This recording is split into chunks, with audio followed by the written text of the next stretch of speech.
What we're going to talk about today is comparisons and reporting in garden benchmarking and using filters to gain the data that you need.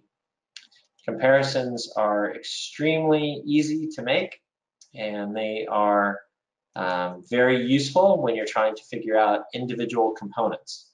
Simply go to the Compare Gardens tab. Today we'll try to answer a question that I've heard many times in the last several weeks about different versions of Gardens Oversight. Here you can see that when we're looking at the comparison pages, we can look at the Garden Zone answer in blue above the line, the 25th median and 75th percentile below the line, and each of these variables that I'm about to show you all have, as well as any individual question in the platform, has a pop-up chart that's available. So we're trying to figure out what the general category of garden governing authority is. We look at the graph here, we can see that Jefferson Botanical Garden, our hypothetical garden, for example, is an independent nonprofit, so it's highlighted in blue. Here are the other types of garden governance that are there. We can export that in an easy bar chart.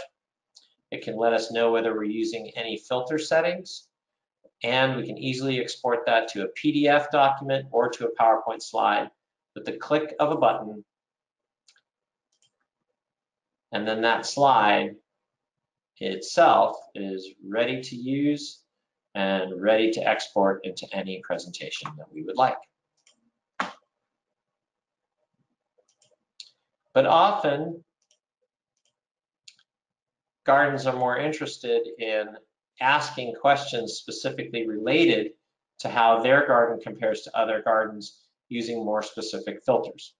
So for this example, we'll go and look at visitors and look at total number of visitors, but we'd like to know, basically rooting it down for gardens that are in the same type of governance structure that we have, how many that there might be.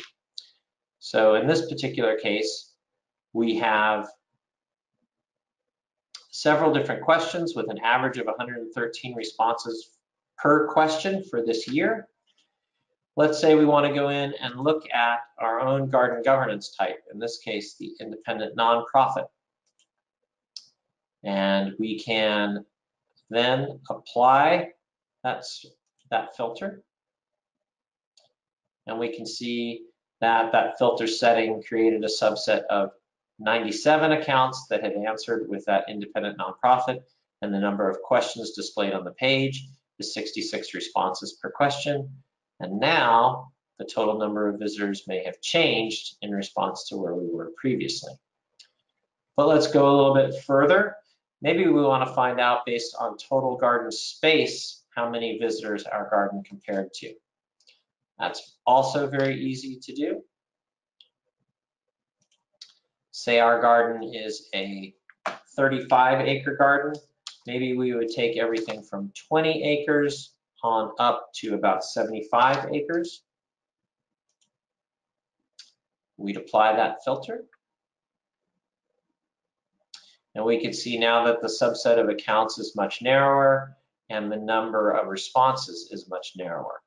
Any question that would generate more than 5 responses will yield data.